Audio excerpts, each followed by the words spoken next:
When Alex came to pick me up from work, his female coworker was already sitting in the passenger seat. Chloe insisted she was experiencing severe menstrual cramps. I simply told him to take her home and not to worry about me. I turned around, ordered an Uber, and left. When he finally returned home, he asked the gate guard if his wife had come back. Marcus replied that his wife had packed all her things 2 hours ago and left, saying she was going on a vacation abroad. Alex froze. That very afternoon, he had just finished presenting a new brand strategy in the financial district of Manhattan. My phone screen lit up with a message from Alexander Sterling. He was downstairs waiting for me. On my way out, I grabbed his favorite black coffee with no sugar. Walking through the revolving doors of the building, I spotted his car parked by the curb. The headlights of the luxurious black Maybach were on. The wipers were slowly clearing the fine New York rain from the windshield. Sitting in the front seat was Chloe Mitchell. She was a new project manager at Apex Holdings, 5 years younger than me, with a soft voice. When she laughed, her eyes turned into little crescents that made her look completely harmless. Before we dive in, make sure to like, share, and subscribe. I love seeing how far these stories reach. Let me know in the comments what part of the world you're tuning in from. Alex's suit jacket was draped over her shoulders, and in her hands, she was holding my gray neck pillow. I'd left that pillow in the car due to my chronic neck pain. Alex had told me back then that from that moment on, whenever I traveled with him, the pillow would always be there for me. And now it was in Chloe's arms. I stopped on the steps. The coffee was still burning hot, but my hands were slowly starting to go cold. Alex rolled down the window. Upon seeing me, he frowned as if it bothered him that I'd stood there for so long. "Get in," he said. I didn't move. Chloe quickly turned around. Her face was the perfect picture of regret. "Catherine, please forgive me. I have terrible cramps today. Mr.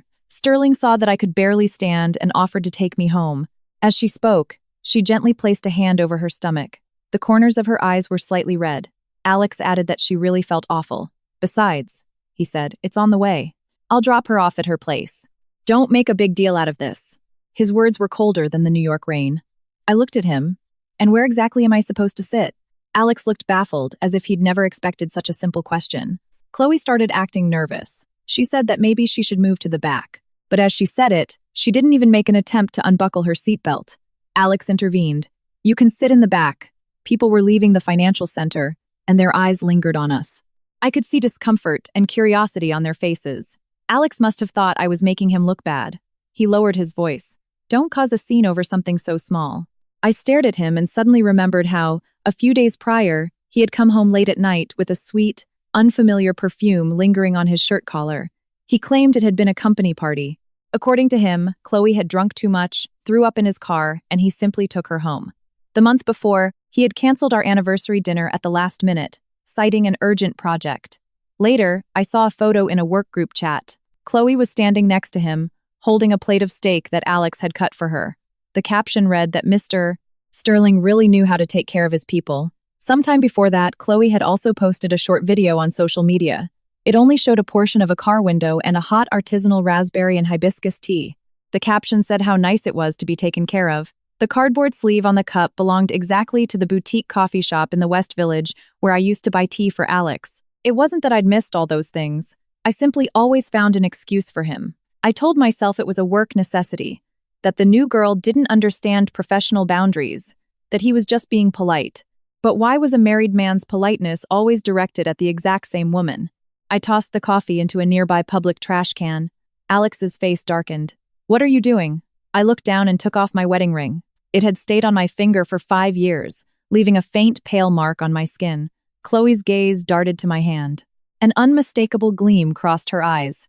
Alex, however, understood nothing. He only thought I was deliberately trying to embarrass him. "Catherine," his voice grew even colder. "Get in the car right now and we'll pretend none of this happened." I let out a short laugh. "Alex, of course you can pretend none of this happened." I dropped the ring into my designer bag, pulled out my phone, and requested a ride. Because these things only ever seemed to happen to me, the black SUV arrived quickly. The driver stepped out and opened the door for me. Alex opened his own car door with the intention of getting out, but Chloe gently tugged at the sleeve of his jacket. "Mr. Sterling, my stomach hurts so much." He froze. That brief second was enough. I got into the back seat of my Uber.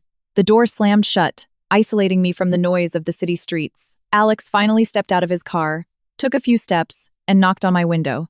I didn't roll it down. He stood in the rain, watching me through the glass. His eyes were full of anger and impatience. He probably expected me to cry, scream, or wait for him to start convincing me, but I simply watched as the driver pulled away from the curb.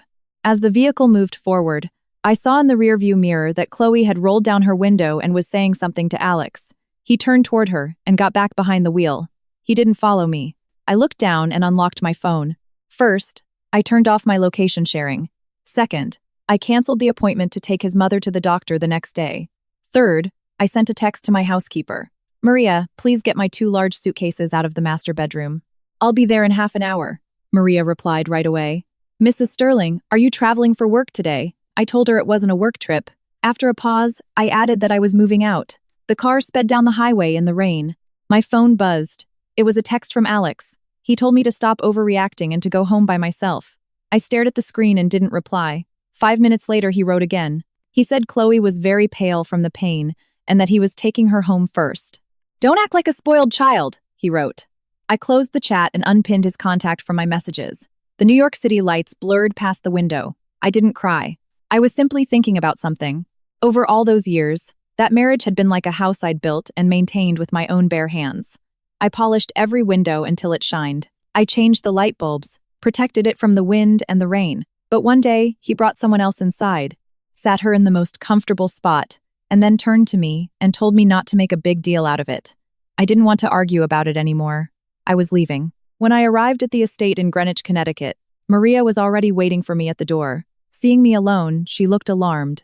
Mrs. Sterling, where is Mr. Sterling? Taking someone home, I replied. Maria didn't dare to ask anything else. I walked up the stairs and opened the walk-in closet. I didn't have too many clothes in there. What truly filled that space were the things I'd organized for Alex. His ties sorted by color, his watches that I regularly sent out for maintenance, his daily vitamins in the left drawer of the nightstand, the list of his business partners that I knew better than his own executive assistant. I stood in front of the full-length mirror and, for the first time in years, truly looked at my own reflection. I looked less like a wife and more like an estate manager, an assistant, an unpaid logistics department. I opened the 2 large suitcases and packed only my personal belongings. My clothes, my documents, my laptop, a few jewelry boxes, and my copy of the prenuptial agreement. Maria stood at the doorway with red eyes. Mrs. Sterling, maybe you should wait for your husband. Then she added softly that perhaps he'd just done something foolish. I looked at her. My voice was completely calm. Maria, when someone allows another person to take my place, that isn't a mistake, it's a choice. When I walked downstairs, Marcus, the gate guard, had just stepped out of his booth to help me load the suitcases. Looking surprised, he asked if I was going far. I nodded. I'm going on a vacation abroad. Marcus's eyes widened in surprise. And does Mr. Sterling know? I smiled. When he's done dropping someone off at her house, he'll know. The rain had stopped by the time the car drove out of the gated community. Sitting in the back seat, I watched as the house I had lived in for 5 years grew smaller and smaller. Then my phone screen lit up again. It was another text from Alex. He said he'd be home as soon as he dropped Chloe off and told me to wait for him. I placed the phone face down. The driver asked where we were heading. JFK Airport, I replied. This time, no one was going to force me to sit in the back seat. Alex didn't get home until 2 hours later. Marcus told me about it afterward. According to him, Alex's car sped into the neighborhood that night. The headlights illuminated the security booth so brightly that Marcus almost dropped his coffee mug. Alex rolled down the window, and his first question was whether his wife had returned. It took Marcus a few seconds to process the question. Then he replied that Mrs. Sterling had left 2 hours ago. Alex frowned and demanded to know where I was. Marcus hesitated for a moment before explaining that I had taken 2 large suitcases and mentioned a vacation abroad. Alex's face changed in that exact instant. It wasn't anger, it was emptiness, like a man who finally realizes that the door is not only wide open, but that there's no one left inside the house. He abandoned the car in the driveway and ran inside without even grabbing his jacket. Maria hurried over. Alex asked where Kate was. Maria looked down. She left. Where to? She said she was going on vacation. To what country? Maria shook her head. She didn't tell me. Alex pulled out his phone and started calling me. At that moment, I was sitting in a VIP lounge at the airport when the screen lit up with his name. I didn't answer the first call, nor the second, nor the third, nor the fourth. I simply put the phone on silent. David Miller was sitting across from me, drinking coffee while watching me.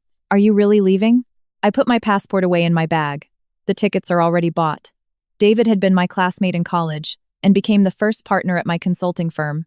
Over all these years, for Alex's sake, I had handed him numerous multi-million-dollar projects.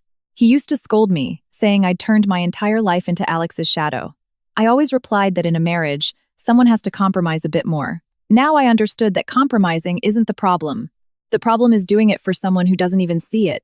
David watched my phone, which kept lighting up. He finally grasped the situation. He's panicking. I shook my head. That isn't panic. Then what is it? A disruption in his routine. What routine? The routine of finding me exactly where he left me. The phone lit up again. This time it was a voicemail. I didn't even listen to it. Shortly after, a text message came through. Kate, where are you? Stop overreacting and come home. I already dropped Chloe off. There's nothing between us. I stared at the last sentence and let out an ironic laugh. Many men, when looking for excuses, love to say that nothing is going on. They believe that as long as there is no physical infidelity, there's no betrayal. But the boundaries of marriage don't end at the bedroom door. He lent her his jacket. He let her sit in my seat. He bought her her favorite artisanal tea. And when she said her stomach hurt, he left me alone in front of an office building. All of that combined isn't nothing. It's called slowly displacing me from my own life. Where exactly are you going? David asked. First to Dubai. He raised an eyebrow. What about that huge project you turned down? They're still waiting for an answer. His eyes lit up. You finally remembered who you are, Catherine Hayes. I took a sip of water. Yes, I had almost forgotten. I had never lived off Alex's money. Before getting married, I was one of the most recognized business development strategists in the industry. Apex Holdings achieved its first major breakthrough thanks precisely to a pitch deck I prepared back then. Alex wasn't yet the powerful CEO everyone feared. I remember him standing backstage, nervous, trying to fix a badly tied necktie. I straightened his shirt collar and told him not to be afraid, that I would be right there in the audience. And I was. He stepped forward into the spotlight while I stepped backward into the shadows, moving so far away that he ended up believing the spotlights had always shined only for him. Right before boarding, Alex called again. This time I answered. At first, there was silence. Then I heard his voice, low and tense. Where are you? At the airport. Have you lost your mind? I stayed quiet. He took a deep breath. Just because I drove Chloe home, are you going to put on this whole show? I looked out at the runway lights. Alex, I'm not running away from home. Then what is this? I'm moving out. Silence settled between us once more. A few seconds later, he let out a laugh of disbelief. Like a man so angry he can only laugh. Kate, do you hear yourself? He paused. You know what? Come back right now and I'll act like none of this ever happened. I looked down. It was the same old Alex.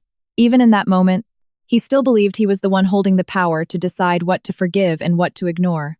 You'll act like nothing happened regarding what? I asked. Exactly. That I didn't sit in the back, that I didn't play the understanding wife in front of your coworker, or that I refused to keep letting Chloe take my place. His voice turned ice cold. Don't say such ugly things. Are my words ugly, or are your actions? He hesitated. When he spoke again, his tone was slightly softer, as if he were forcing himself to back down. I admit I handled the situation poorly today. She was in pain. I couldn't just leave her on the side of the road. I let out a short laugh. So you left me instead. He didn't answer. Over the loudspeakers, boarding was announced. I stood up and grabbed my carry-on. Alex, don't call me anymore. I'm boarding. Suddenly, he lost his temper. Kate, don't you dare get on that plane. I replied with total serenity. When you had Chloe in your car, you didn't care what I would dare to do. And I hung up. Then I blocked his number. Right before the plane took off, I sent a text to my lawyer, Michael Vance. Michael, I need us to review the prenuptial agreement and the list of shared assets as soon as possible. His reply came instantly. You finally made up your mind. I stared at those words for a long time. It turned out that to everyone else, I should have left a long time ago. The only one refusing to accept it until the very end was me. When the plane broke through the clouds, I turned off my phone. Meanwhile, Alex was standing in our empty master bedroom. The left half of the walk-in closet was completely bare. My hand cream was gone from the nightstand. In the master bathroom, my toothbrush, my towels, and my cosmetics were no longer there. Even the sticky notes on the refrigerator had vanished. Where there used to be schedules for his vitamins, meeting reminders, and meal prep plans, now there were only faint residue marks from the adhesive. According to Maria, he stood in the bedroom for a long time. Then he opened a nightstand drawer, as if suddenly needing to find something. The only thing he found was an empty folder. It used to hold our copy of the prenuptial agreement, but now it was gone. He stood perfectly still, holding that empty folder. His first call to Chloe went unanswered. She picked up the second time. Her voice sounded soft. Mr.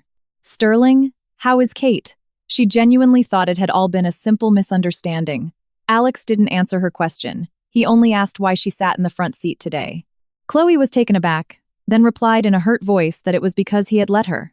She said she thought Mrs. Sterling wouldn't mind. Alex gripped his phone tightly. He suddenly remembered the image of me standing in the rain, taking off my ring. At the time, he thought I was overreacting. Now he understood it hadn't been a tantrum. It had been a goodbye. When I landed in Dubai, the sun was barely rising. As soon as I turned my phone on, notifications started pouring in one after another. 37 missed calls from Alex, 12 from his mother, Margaret Sterling, and a friend request from Chloe Mitchell, accompanied by a note saying she wanted to explain everything. I declined it. The hotel David had booked for me was right downtown. From the window, I could watch the city wake up. After taking a shower, I sat at the desk and opened my laptop. The first email was from Michael. He had scanned and organized the entire prenuptial agreement I signed years ago. Highlighted in red were the properties acquired before the marriage, the income from my personal consulting projects, and the 3% of Apex Holdings shares I owned prior to getting married. All of that was exclusively mine. For years, I hadn't participated in the daily management of Apex. However, Alex had handed me that 3% when the company was just starting out. It wasn't a gift. I had invested my entire life savings to cover a massive funding deficit during the company's initial expansion. Back then, he held my hand and told me that in the future, half of the company's success would also be mine. When they finally went public, that success became his personal legend, and I was reduced to a mere footnote. My wife prefers a quiet life at home. That was what he told people. I stared at the document. My fingers hovered over the line detailing the shares. Then a voice memo from Michael came through. I played it. The most important thing right now is that you don't act impulsively. If Alex contacts you, record every conversation. And tell me one thing. Over these years, did you pay for anything out of your own pocket for his mother, the company, or Chloe? I replied that I had. Michael asked me to gather all the documentation. I opened the folder of financial records I'd kept for years. Monthly invoices for Margaret's private doctors, reservations at exclusive wellness retreats, jewelry maintenance, cash deposits for luxury gifts intended for Alex's business partners, emails proving the use of my professional network for Apex events, and also the expenses that popped up over the last 6 months since Chloe's arrival. Artisanal teas, takeout deliveries, urgent medical tests at private clinics, a deposit for a famous designer dress, the upcharge for a first-class ticket. Some transfers came from Alex's personal account and were tagged as project bonuses, but the final beneficiary was always the same, Chloe Mitchell. I downloaded all the information and backed it up on an external hard drive. Then, my phone buzzed. It was a voicemail from Margaret. I hit play. Catherine, this time you've crossed all boundaries. Alex is a very busy man. What's the harm in him driving an employee home? The girl felt sick. You're the CEO's wife. You should be more understanding. Come back immediately. Don't make people laugh at us. I listened to the entire message and didn't reply. Immediately, another one came in. Don't forget my doctor's appointment tomorrow. You already coordinated everything with the clinic and the driver. I let out an ironic laugh. Margaret didn't care where I was. She only cared that there would be no one to handle her errands the next day. I logged into the clinic's booking system, changed the companion's name to Alex, and sent her a screenshot. Mom, Alex will take you tomorrow. Her reply was instant. He doesn't have time. Stop being so stubborn. I wrote back, I don't have time either. The typing indicator showed on the screen for a long time. Finally, a message came through. How could you change so much? I didn't bother replying. I hadn't suddenly changed. I had simply taken back all the energy I'd been wasting on them for years. At noon, Alex finally managed to reach me from a different number. I answered. From his voice, I could tell he hadn't slept all night. What hotel are you staying at? Let's get straight to the point, I replied. Mom's medical checkup tomorrow. Why did you put my name down as the companion? She's your mother-in-law. He went quiet for a moment. You always took care of these things. Because I used to want to. Catherine, he said my name with a warning tone. Do you really have to turn all this into a massive scandal? I leaned back in my chair. I didn't cause the scandal. You were the one who put other people ahead of me time and time again while demanding that I be understanding. He tried to rein in his anger. I already told you there's nothing between Chloe and me. Then do you dare to send me your text history from the last 6 months? Silence fell over the line. I smiled. If you don't dare, then don't say there's nothing. His voice dropped lower. You were spying on me. I wasn't spying on you. You left footprints everywhere. Everything is work-related. I opened my email and stared at a message Chloe had sent him. Subject line: Mr. Sterling, thank you for taking care of me today. And a line in the body text read, if Kate misunderstood us, I can explain everything to her. It's just that I really envy her because you care for her so much. I read the sentence out loud. Alex was clearly stunned. Where did you get that? She made a mistake forwarding emails. She sent it to my old Apex address, the one I used for corporate projects. I paused. Although it wasn't actually a mistake, she did it on purpose. She wanted me to see it. She wanted me to lose my temper so I'd look like a hysterical, unworthy wife in your eyes. But I'm not going to give her that satisfaction, Alex replied with an empty voice. She's still young. Sometimes she doesn't weigh her words. She's 27, not 7. He had no answer for that. I took a deep breath. Alex, we need to meet to discuss the divorce. As soon as those words left my mouth, I heard a crash on the other end of the line, like he'd knocked over a glass. What did you just say? Divorce. That's entirely out of the question. He responded too quickly, almost purely on reflex. And why is it out of the question? Are you asking me for a divorce over a car seat? I looked out the window, not over a seat. Over what that seat made perfectly clear to me. And what did it make clear? That in your heart, I've been easily replaceable by anyone for a long time. No one's replacing you. Then answer me something. How does Chloe know where you keep the blanket in your car? How does she know which drawer holds your daily vitamins? Why is she allowed to use your personal credit card to buy designer dresses? Why does she feel entitled to show off your watches and my neck pillow? This time, the silence was much longer. Perhaps he finally realized I wasn't blind. I had just stayed quiet for far too long. Finally, he said, I'll handle her. That's your problem, I said. The divorce is mine. And I hung up. In the afternoon, I met with the lead project director in Dubai. Her name was Eleanor Preston. She was a middle-aged woman radiating energy. Seeing me, she smiled. Catherine, honestly, I thought you weren't going to accept this job. You said you'd paused international projects due to family matters. I shook her hand. My family matters have been resolved. Eleanor observed me for a moment and had the tact not to ask unnecessary questions. The meeting lasted 3 hours. It had been a long time since I'd stood in front of a whiteboard presenting strategies, defining market positioning, customer profiles, and promotional campaigns. I spoke quickly, confidently, clearly. When I finished, Eleanor clapped. This is exactly the Catherine Hayes I've heard so much about. At that moment, I felt something strange, as if a small puzzle piece inside me had clicked back into place. It turned out I hadn't lost my place by leaving Alex. I had just been away from it for far too long. That night, upon returning to the hotel, I received a text from Maria. She sent me a picture. Alex was sitting in the dining room staring at completely cold takeout food. Maria wrote that he had asked her 3 times what time I usually got home. She had told him that it was always me waiting for him. After that, Alex didn't say another word. I stared at the photo. I felt no satisfaction or vindictive pleasure, only a profound exhaustion. When you wait for someone for too long, that person ends up believing you were born to stay right there for eternity. I deleted the picture, opened my laptop, and went back to compiling documentation. That same night, a message from Chloe came through. Catherine, you misunderstood everything. Mr. Sterling is simply a very kind person. I never wanted to ruin your marriage. I read it and typed out my first reply to her. Then post the photo where you're sitting in my seat and clearly write, I took the place of Mr. Sterling's wife, but I didn't want to ruin his marriage. She didn't reply again. The next morning, Margaret called once more. I didn't pick up. She left a voicemail. Her tone was much sharper than the day before. Catherine, you've lost your mind. You forced my son to take me to the clinic. He's been here since early morning and even missed his board of directors meeting. You're a wife. Taking care of your mother-in-law is your duty. I forwarded the message to Alex along with a note. Please handle your mother's temper tantrums yourself. His reply came quickly. Mom doesn't know we had a fight. I texted back, we didn't have a fight. We're getting a divorce. He didn't answer again. I could perfectly picture his expression. He probably still didn't believe it. After all, for the last 5 years, I had never truly walked away. Not even when he was so busy he forgot my birthday and just sent over a diamond necklace the next day. I accepted it. Not even when Margaret complained in front of relatives that I hadn't given her a grandchild. I simply smiled and changed the subject.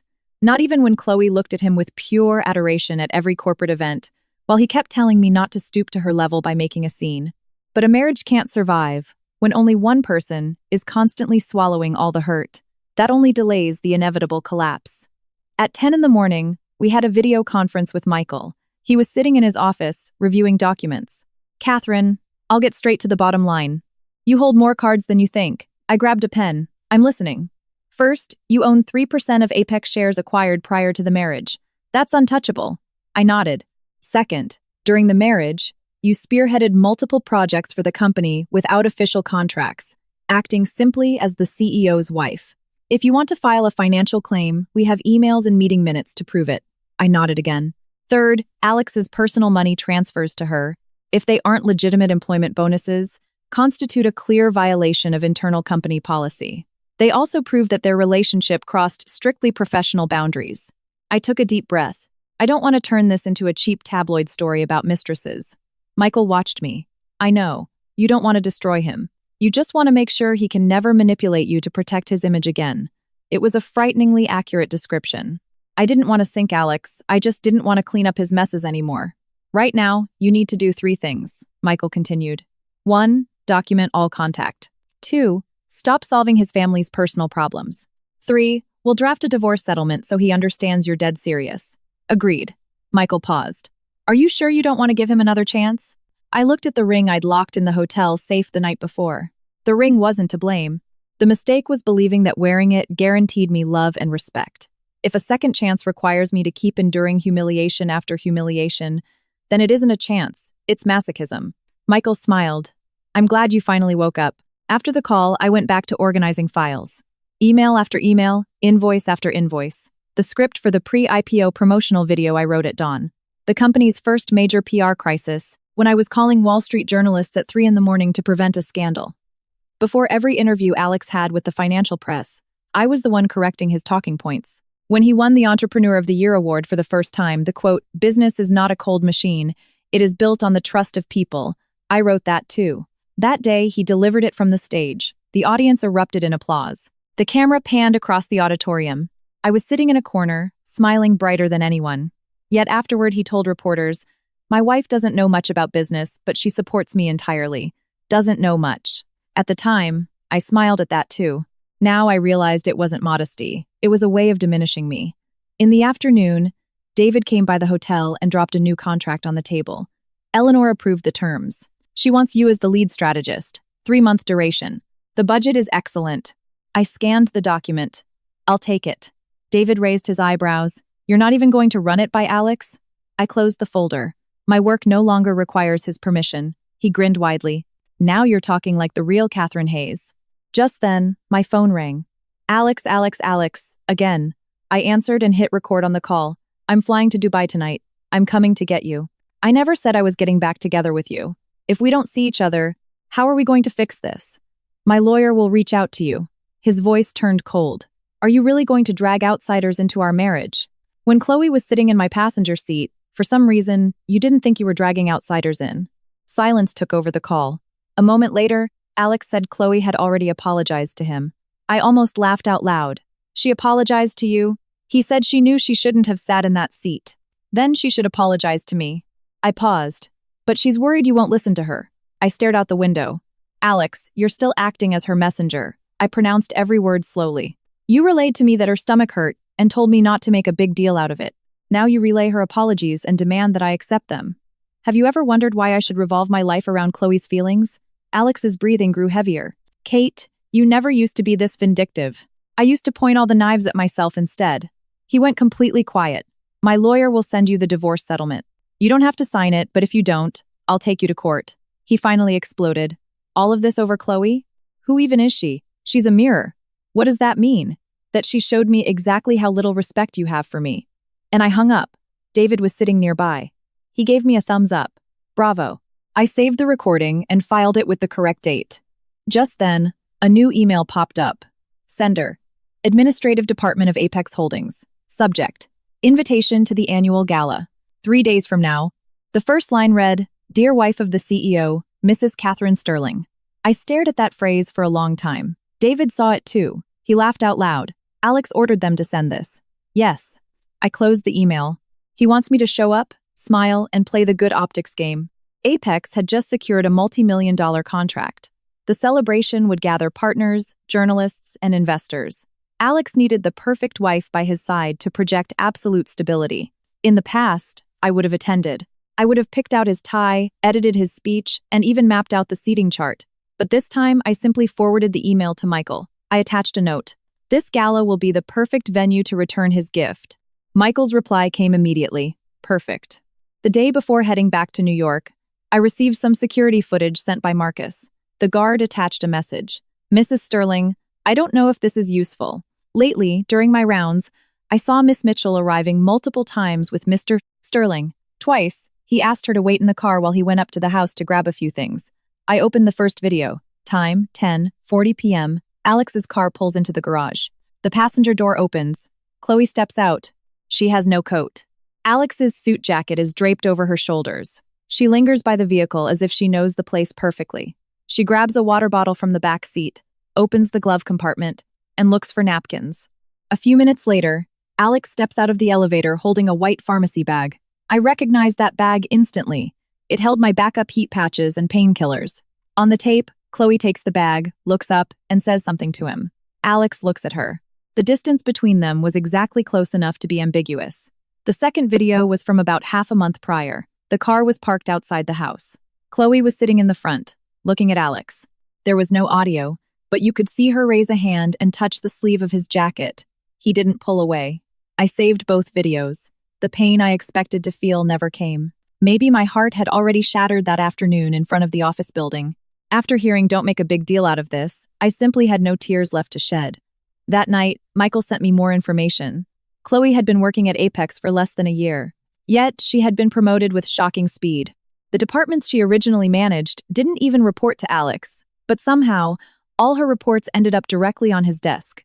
Her expense reports also contained interesting details: medication for her monthly cramps, meals during overtime, an evening gown for client meetings, VIP medical checkups.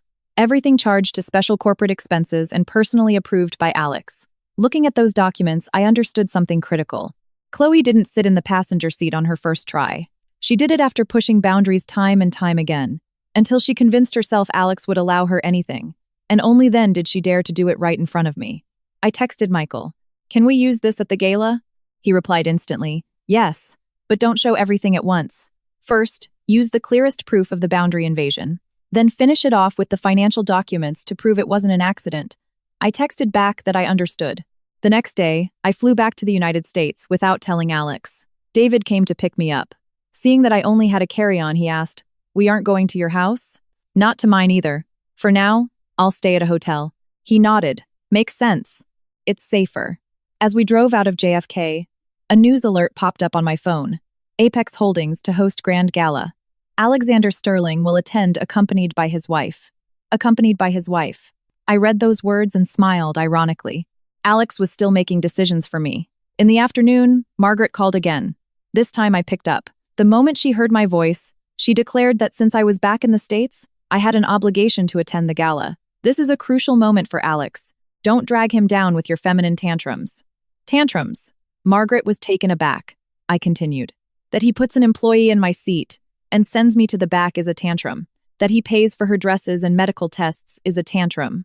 That he brings her to our garage late at night to fetch my medication is also a tantrum." I paused.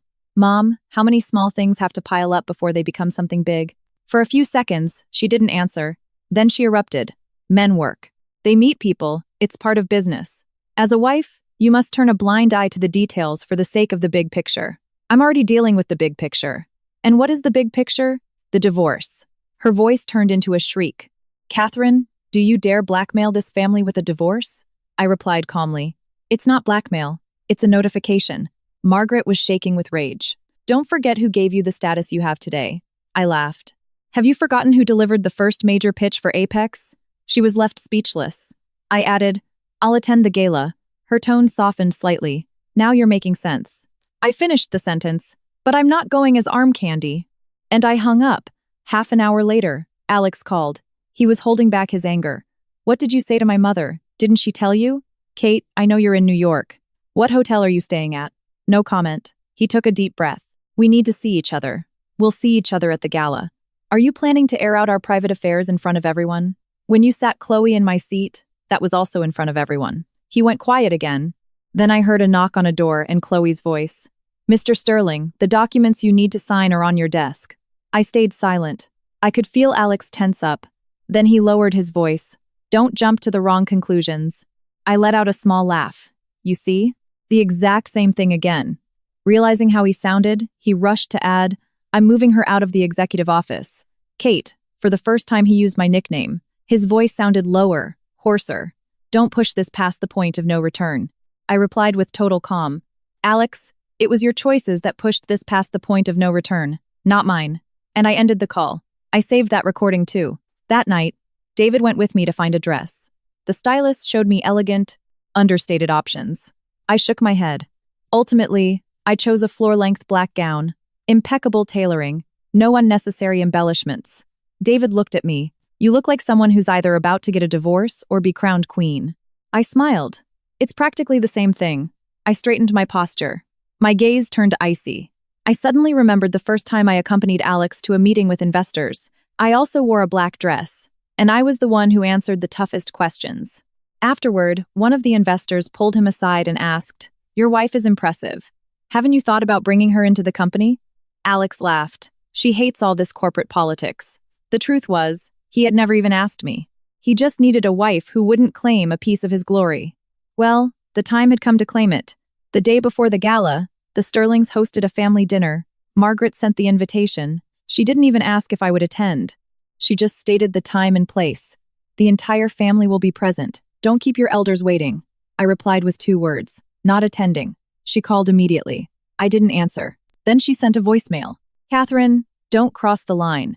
After 5 years in our family, you've completely forgotten the basic rules of respect. I texted her back. According to your family's rules, an employee is allowed to sit in the front passenger seat, but the wife is obligated to attend family dinners. She didn't reply again. But at 7 in the evening, Alex showed up at my hotel. The front desk called to inform me that Mr. Sterling wished to see me. I told them to relay that I wasn't receiving visitors. 10 minutes later, I got a text from Michael. Alex just called me. He says you're emotionally unstable and asked me not to provoke you. I was on the verge of laughing out loud. The favorite tactic of so many men, calling a woman's clarity emotional instability. I replied, Tell him I've never been more stable. Michael texted back right away. He also attached the draft of the divorce settlement. I opened the document. The division of assets was crystal clear. Premarital assets remained premarital. Joint assets were split down the middle. My shares were off the table, and my professional services rendered to Apex Holdings were billed entirely separately. I personally added one final clause. Alex would be required to publicly deny any internal rumors claiming that Catherine Hayes interfered in executive matters or harassed Chloe Mitchell. I'd heard that Chloe shed a few tears at the office, claiming, Kate must have misunderstood me. I'll try to keep my distance from Mr. Sterling so as not to ruin his family. Phrased like that, it sounded like a concession. In reality, she was branding me a jealous, irrational wife. I had no intention of carrying that label. At 8 o'clock, the Sterling dinner began. I wasn't there, but someone sent me a video. The sender was Sophia, Alex's cousin. She couldn't stand Chloe and despised Margaret's attitude. In the recording, Margaret sat at the head of the table looking severe. Alex was nearby, glaring at his phone. His father asked where Kate was. Margaret scoffed. She showed her true colors. She didn't even bother to show up. One of the aunts chimed in. Alex, you've spoiled her too much. All couples argue. Alex remained silent. Margaret added, For the last 5 years, she's had it too good. She forgot whose daughter-in-law she is. I paused the video right there. David was eating an apple. Why'd you stop it? Don't you want to hear them badmouth you? I turned the screen toward him. What for? I'm about to email them a formal cease and desist letter right now. David looked at the screen and burst out laughing. That's way more powerful than arguing with them. The legal notice hit Alex's inbox, as well as the main Sterling family email thread. The demand was straightforward. It formally requested that the family cease all psychological pressure and put an end to rumors regarding my supposed instability, jealousy, or incompetence. Otherwise, I reserved the right to file a defamation lawsuit. Half an hour later, Sophia sent me another video. Dead silence reigned in the dining room. The estate manager had just handed over the printed legal notice. Margaret's face broke out in red splotches. One of the aunts whispered. She rebelled. Alex snatched the documents, stood up, and marched toward the door. Alex, where are you going? His mother yelled. To find her. For what? Make her come here and apologize. Alex stopped. On the video, he turned to his mother. In his eyes, there was far too much going on. irritation, frustration, and a deeply delayed panic. "Mom, she isn't coming back." Silence swallowed the dining room once again. Then a maid's voice echoed from the foyer. "Miss Chloe Mitchell is here." The camera jerked wildly. Chloe was standing in the entryway. She wore a light-colored dress and was holding a gift bag. In a timid voice, she said, "Mrs. Sterling, I heard you weren't feeling well. I brought you some vitamins." Margaret's expression changed instantly. She no longer looked angry. She looked incredibly uncomfortable. Alex's father frowned. "Why is she here?" As if he was just now realizing the atmosphere. Chloe looked down. "I'm sorry. I guess this isn't a good time." Before Margaret could reply, Sophia's sarcastic voice cut in from behind the camera. "It certainly isn't. This is a family dinner." The wife didn't show, but an employee decided to clock in. Chloe's eyes instantly welled up with red. "I was just worried about Mrs. Sterling. It isn't what you guys think." Alex was still by the door. His face was dark with fury. "Who gave you this address?" Chloe flinched. "You asked me to drop off some documents here once. I remembered it." Sophia let out a laugh. "What an extraordinary memory. You remembered the front passenger seat, and the home address, too." The video ended. I set my phone on the table. David clapped. "Your cousin is a gem." I didn't smile. I knew perfectly well Chloe hadn't shown up there on an impulse. She was in a rush. She knew I no longer wanted to be Alex's wife, and she was trying to fill the void. A woman capable of faking pain can also play the perfect daughter-in-law. At 11 that night, Alex finally texted me. "Kate, I didn't know Chloe was going to show up today." I replied, "It no longer matters if you knew or not." His response came immediately. "Then what does matter?" I stared at the screen. "It matters that you let her get this far." This time, he took a long time to reply. At 1 in the morning, he wrote, "Kate, I want to see you alone tomorrow." I replied, "We'll see each other in public tomorrow at the gala." He typed, "Do we really have to turn this into a public spectacle?" I wrote back, "Alex, the first person who publicly humiliated me was you." Then I turned off my phone. The next evening, I did my makeup, put on the black dress, and Michael picked me up from the hotel with all the documentation. David straightened the collar of my dress. "Don't be nervous." I looked at myself in the mirror. I wasn't nervous. I was simply going to reclaim my name.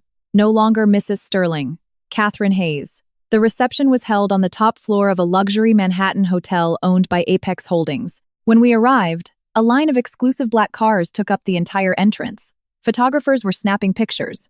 Guests were chatting in small clusters. Michael walked beside me with a folder tucked under his arm. David stayed in the car, backing up all the data. The moment I walked into the ballroom, I heard 2 employees whispering, "The CEO's wife is supposed to come today." "Looks like it, though Chloe is here too." She was rehearsing with the boss. Honestly, at first I thought she was the wife. Their voices died when they spotted me. I gave them a slight nod. They both turned pale. One managed to stammer, "Good evening, Mrs. Sterling." I paused. "Call me Catherine." He froze. I kept walking. The ballroom sparkled beneath massive crystal chandeliers. A giant screen displayed the Apex Holdings annual gala logo. Alex was in the center of the room. Impeccable suit, perfect posture, and right next to him was Chloe. She was wearing a champagne-colored dress, an elegant updo, and pearl earrings. I recognized those earrings immediately. They were exactly Margaret's favorite style. Chloe was playing the role of the CEO's wife with everything she had. Too bad she rushed it, and it was painfully obvious. She handed Alex folders with exaggerated naturalness, as if she'd been doing it for years. One of the partners smiled and asked, "Alex, who is this lovely companion?" Chloe blushed but didn't have time to answer. Alex spoke first. "This is our project manager, Chloe Mitchell." The man nodded slowly. Young and promising, Chloe looked down, hiding a triumphant smile. That was when someone noticed me, and the entire ballroom seemed to drop into absolute silence. Alex followed the stairs, turned around, and froze. Not because I had shown up, but because of how I showed up. I wasn't wearing the light-colored dresses he liked so much. I wasn't wearing my wedding ring, and I didn't walk over to bolster his image. I arrived dressed in black, flanked by a lawyer, and with zero intention of playing any role. I had come to say goodbye. Alex walked over quickly, lowering his voice. "Why didn't you let me know you were here?" I looked at him. "You weren't the one who sent the invitation." He was left speechless. At that moment, Chloe walked over. Her voice flowed as softly as a stream. "Catherine, you finally made it. I've been wanting to apologize for days for what happened." I shifted my gaze to her. Now it was her turn. She didn't expect me to be so direct. For a second, she looked confused. But soon enough, her eyes filled with tears. "Forgive me. My stomach really hurt so much. I didn't mean to sit in your seat. If I offended you, I'm so sorry. I stared at her. Only that day? She froze. Michael pulled several photos from his folder and laid them out on a nearby cocktail table. The first showed an image of the garage from half a month ago, Chloe stepping out of the car with Alex's jacket over her shoulders. The second was from a month ago, Alex handing her medication. The third was from 2 months ago, Chloe digging through the glove compartment while sitting in the front passenger seat. There weren't many pictures, but they were absolutely damning.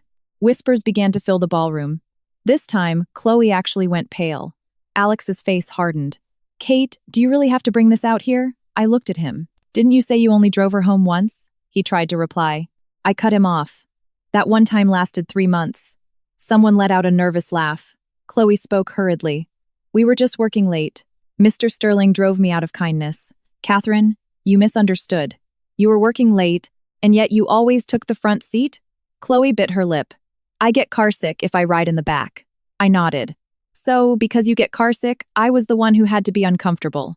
Alex cut in, his voice suppressed. Enough. I looked at him.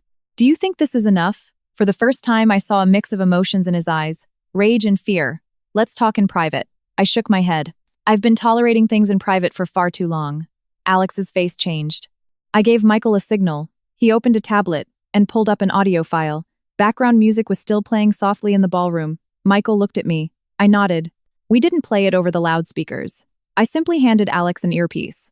Listen to it yourself first. He glared at me, but he took the earpiece. It was a recording from the car's dashcam audio system. Chloe's voice came through crystal clear.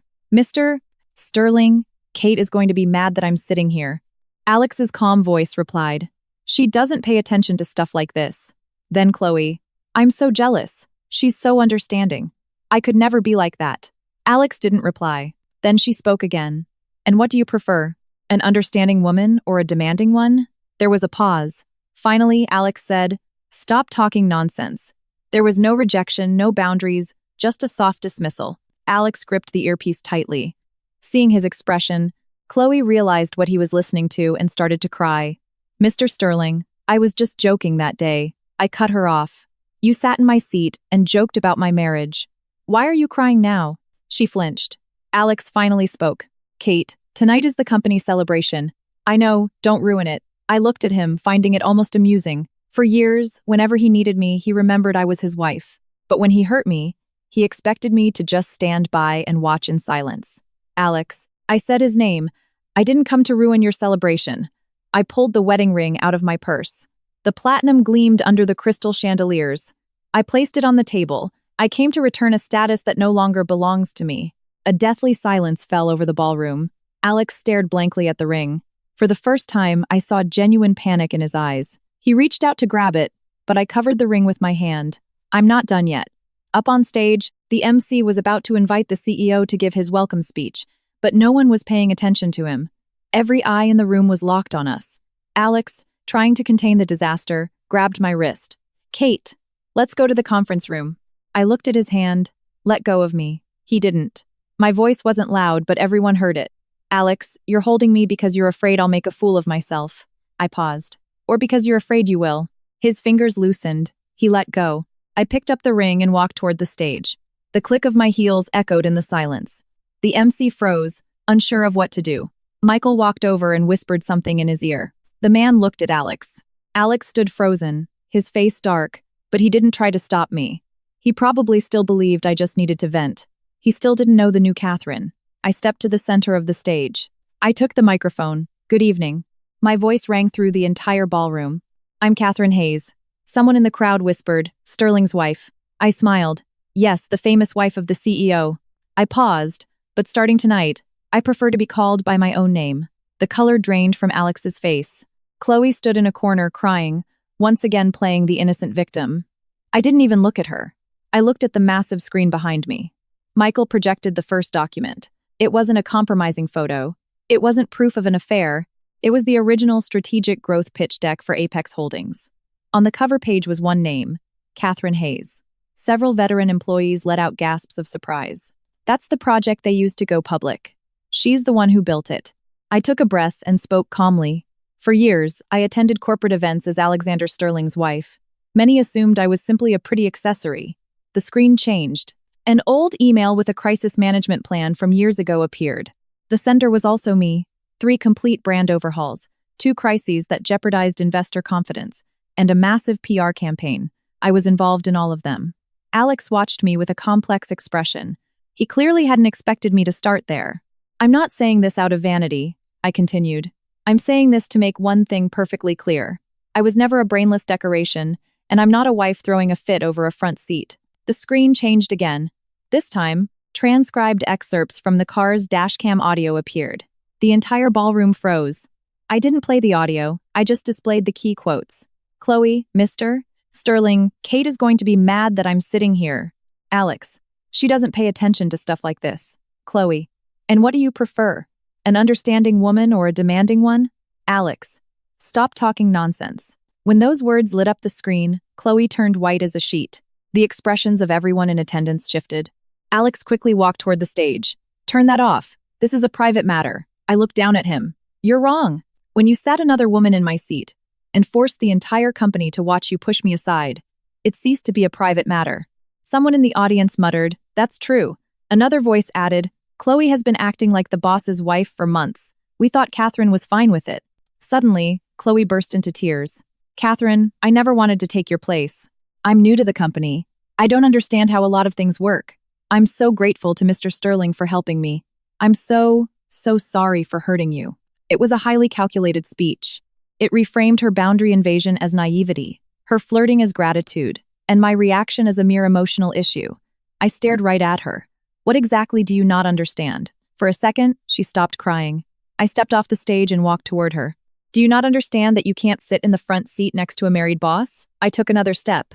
Or do you not understand that you shouldn't text him saying you envy his wife? Another step. Or do you not understand that a regular employee doesn't use her boss's personal credit card to buy designer dresses? With every question, the ballroom grew quieter. Chloe shook her head. That isn't true. Then what is true? I took the transfer logs from Michael's hands. Here we have this dress. $8,000. Categorized as special corporate expenses. I held up another sheet. Here's a private medical checkup. $4,000. Special corporate expenses. Another one. And here's a first-class upgrade. $2,500. Also special expenses. I stared at her. Chloe, what kind of business project are you managing exactly? Getting sick in the most expensive way possible? Someone couldn't hold back a laugh. Chloe flushed to the roots of her hair and started crying again. She looked at Alex, begging for help. Mr. Sterling, this isn't true. But Alex didn't rush to defend her. His eyes were glued to those documents. He had probably just realized that all his supposed generosity had been weaponized by Chloe to spend money, gain privileges, and climb the corporate ladder. I turned back to the audience. Tonight, I came to announce 3 things. I held up one finger. First, I'm withdrawing all my professional support for Apex Holdings that isn't formalized through a contract. That includes my media contacts and all my international partnerships. I held up a second finger. Second, I looked directly at Alex. I have instructed my lawyers to proceed with the divorce. Alex, the settlement is already in your inbox. A murmur swept through the room. I held up a third finger. And third, regarding the rumors painting me as an unstable, jealous woman who abuses employees, I reserve the right to sue anyone who spreads them. After those words, the gala was thoroughly dismantled. Alex stepped onto the stage and took the microphone. His voice sounded hoarse. Kate, enough. I shook my head slowly. It's already too late. His eyes were red.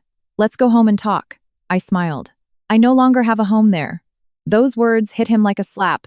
I placed the ring in the palm of his hand. Alex, the day you sent me to the back seat, you should have guessed this would be the ending. He desperately closed his fingers around the ring.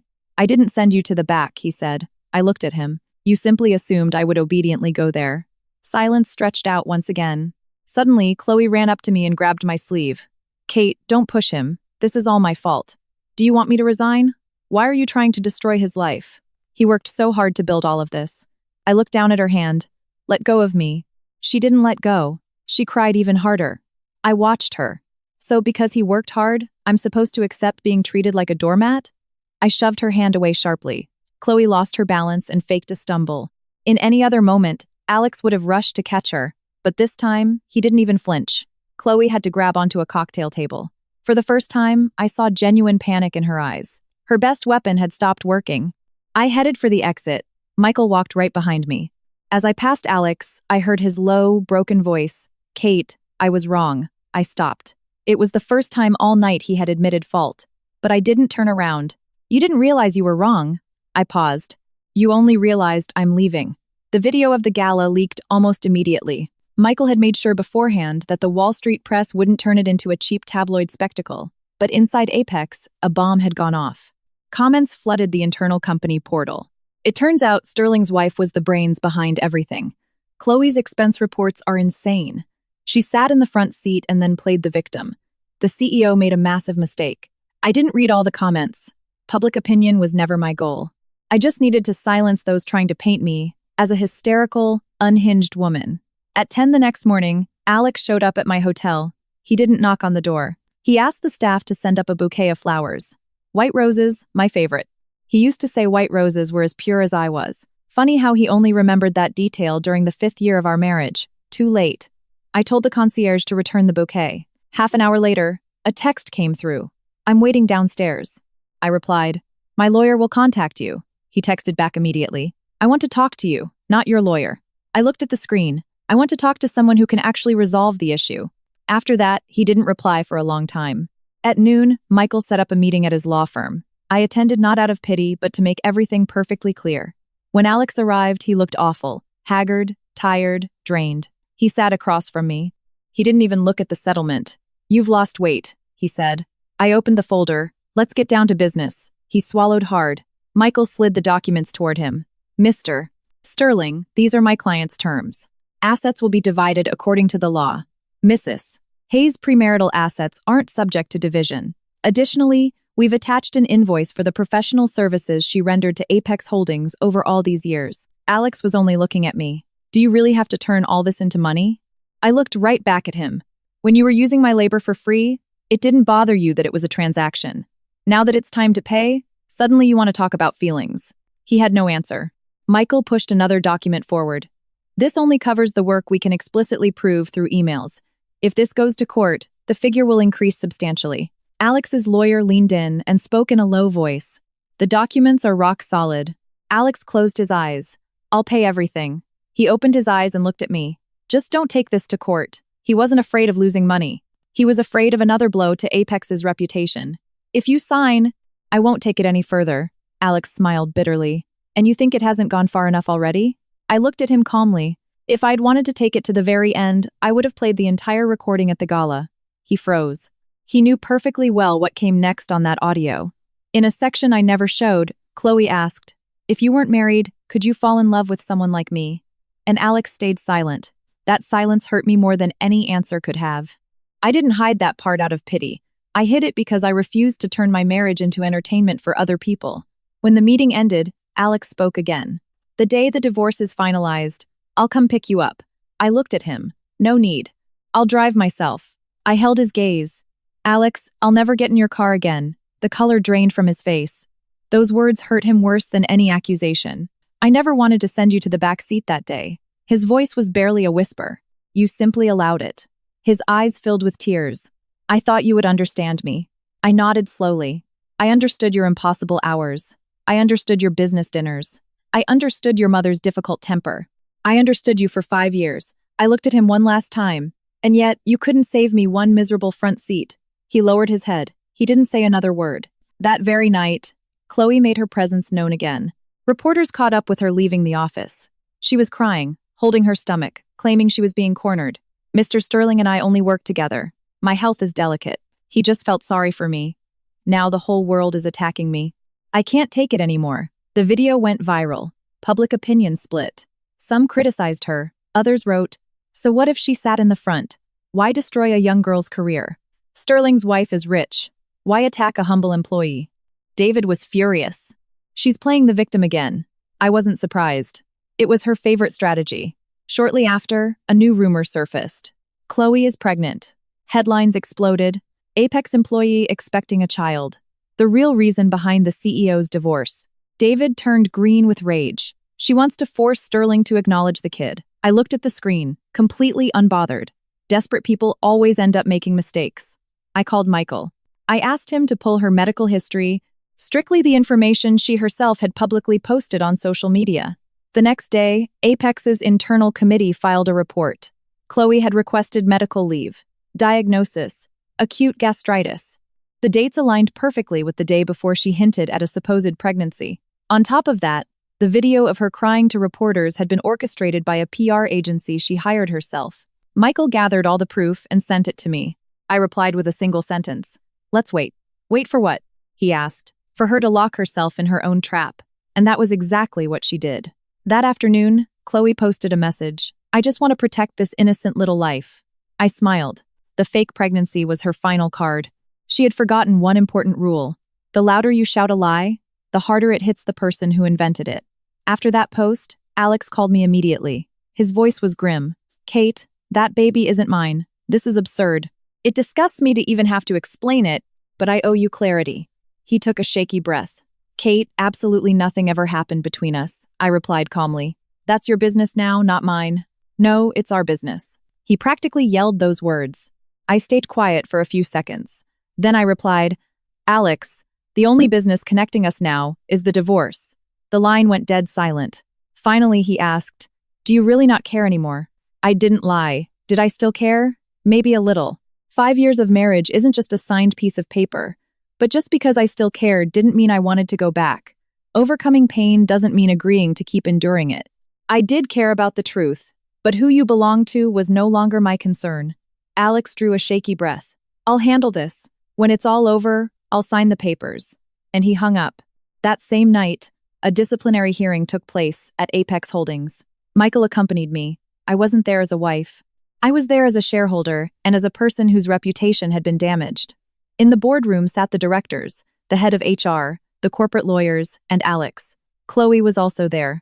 She wore a loose white dress, her face was pale, and she kept one hand resting on her stomach. From the doorway, she shot Alex a look full of dependency and sorrow. Mr. Sterling, I never imagined it would end like this. Alex didn't even look at her. Sit down. Panic briefly flashed across Chloe's face. The head of HR took the floor. Miss Mitchell, please explain your statements to the press regarding a supposed pregnancy and the accusations leveled against Mrs. Hayes. Chloe started to cry. I didn't provoke anyone. People are attacking me. I'm sick, and the whole internet hates me. I didn't know what to do. The CFO tossed several documents onto the table. And how do you explain these expenses? Chloe bit her lip. They were for professional development. The dress was for client meetings. The medical checkup was because I felt sick. Mr. Sterling only wanted to help me. I listened to her explanations for a few seconds. Then I spoke. Chloe, you say you're sick. Sick with what, exactly? She looked up at me. Tears were still falling. Catherine, are you going to destroy me here too? Just answer the question. She covered her stomach with both hands. That's private. Several people exchanged glances. Ambiguity was exactly what she needed. I slid a piece of paper toward the center of the table. This is the medical certificate you submitted to HR. I tapped the document.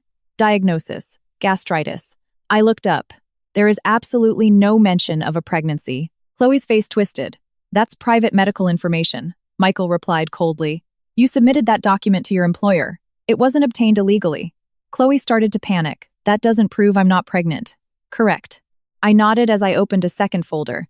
That's why we contacted the clinics you publicly posted photos of yourself at. The silence grew heavier. The hospital confirmed that your consultation was with a gastroenterologist, not an OB/GYN. I turned the page. Furthermore, the intake form you posted on social media doesn't match the clinic's official format. I stared right at her. It's a forgery. Chloe jumped to her feet. What right do you have to investigate me? Michael answered without changing his tone. We simply verified information that you yourself made public. He paused. If you insist on claiming you're pregnant, you're welcome to file a lawsuit or produce an authentic medical certificate. Chloe opened her mouth, but no words came out. The room fell dead silent. Alex watched her. His gaze was as cold as ice. He finally spoke. Why? Chloe burst into tears. Mr. Sterling, I was scared. Scared of what? Scared you would abandon me. Scared of losing my job. Alex sat perfectly still. So you faked a pregnancy. His voice was almost a whisper. I didn't know how to explain everything else. I couldn't help but let out a small laugh. Chloe snapped her head toward me. What are you laughing at? I looked at her. Why are you still playing games with your words? She exploded. If you hadn't backed me into a corner, I never would have done this. Her voice echoed through the boardroom. You already have everything. The status, the shares. Was it really so hard to share a little bit of attention with me? The words hung in the air. Everyone stared at her. And then Chloe realized she had said far too much. I watched her in silence. So you really did want to take my place. All the color drained from her face. Alex closed his eyes. In that instant, he fully understood. Chloe wasn't naive. She wasn't innocent. She knew exactly what she was doing. She simply gambled on the fact that he would protect her, and that I would continue to tolerate everything. The director read the final resolution. Immediate termination for severe violation of ethical guidelines, forgery of documents, and reputational damage to the company. He turned a page. Furthermore, you'll be required to reimburse all improperly charged expenses. Chloe's legs gave out. She looked desperately at Alex. Mr. Sterling, I worked so hard for you. You can't do this to me. Finally, Alex looked up. You didn't work for me. He cut her off. You used me. Those words struck her like a whip. I remained seated.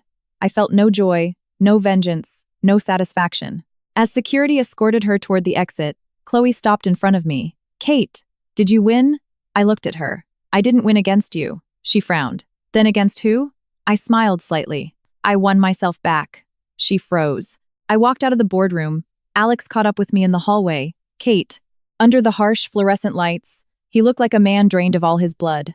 Until today, I didn't realize how much she lied to me. I shook my head. I didn't look directly at him. You just couldn't pretend you didn't understand it anymore.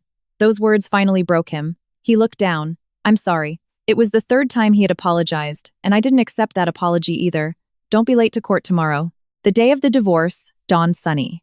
When I arrived at the courthouse, Alex was already waiting by the entrance. He wasn't in his car. He was standing on the steps.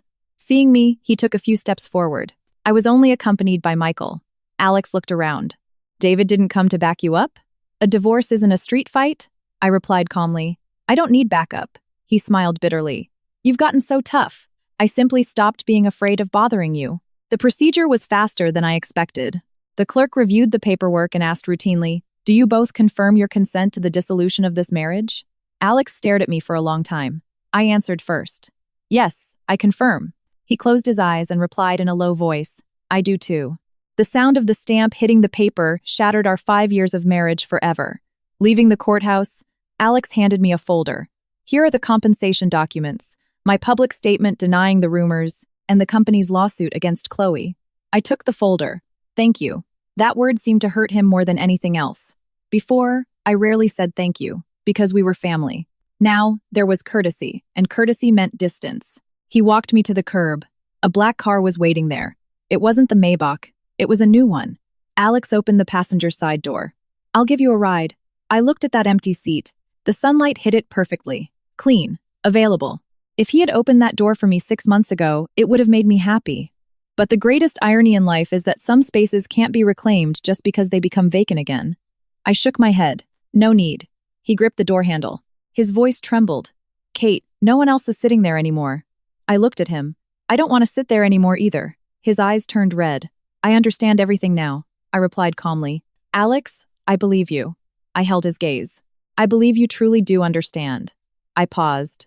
But I'm not going to spend the rest of my life checking to see if you're capable of changing. His voice barely came out. Do we really have no future? I thought about it for a few seconds. Yes, we have a future. His eyes lit up for a fraction of a second. Then I finished the sentence. But in that future, you're Alexander Sterling, and I'm Catherine Hayes. I smiled slightly. And that's it. The light died in his eyes. Forever. Michael's car pulled up next to us. I opened the back door. Then Alex spoke. I heard about the contracts in Dubai. I turned around. Yes, congratulations. This time he didn't call me his wife. I nodded. Thank you. I got in the car. The door shut, and the vehicle pulled away. In the rearview mirror, I saw him standing by the car with the door open, as if still trying to hold on to something he had already lost. But I didn't look back again. 2 weeks later, Apex officially published the results of the investigation into Chloe. She was fired, forced to repay all the fraudulent expenses, and sued for defamation. The entire industry got the message. She had weaponized a fake pregnancy, and Catherine Hayes had handled the entire situation with absolute dignity until the very end. Margaret stayed completely silent too. Sophia told me she never mentioned my name again, and whenever anyone asked, she would reply, "The young folks will sort out their own business. We stay out of it." Alex came to see me one last time. My new consulting firm had just finished renovating its offices. It was called Aurora Strategies. Not to compete with Apex, but simply because it represented a new dawn. Alex stood in front of the sign. It's beautiful. Thank you. He smiled faintly. Do you need help with anything? No. He seemed to know the answer. Even so, he stood there for a few more seconds. Before leaving, he said, Maria told me the magnolia tree you planted finally bloomed. I stayed quiet for a moment. I had planted that tree when we moved to Greenwich. For years, it never produced a single flower. I started to think it would never take root. Funny. It bloomed after I left. I smiled softly. I'm glad to hear that. Do you want to go see it? I shook my head. No. His gaze fell. Then I'll have it dug up and transplanted for you. Alex, I cut him off. Not everything I cared for has to come with me. He stood in silence, and finally, he walked away. I watched his car disappear around the corner. Then, I went back inside the office. David was directing the contractors hanging up artwork. Seeing me, he asked who that was. I looked toward the door. Someone from the past. David laughed out loud. Then leave him there. I nodded. Right then, my phone rang. It was Eleanor, calling from Dubai. It's time to get started. I walked over to my desk. I opened my laptop. A new presentation popped up on the screen. The first slide read, Global Expansion Strategy for Aurora. And at the bottom, clear and unmistakable, was a signature, Catherine Hayes. A name that belonged to no one else. The name of a woman who was no longer anyone's accessory.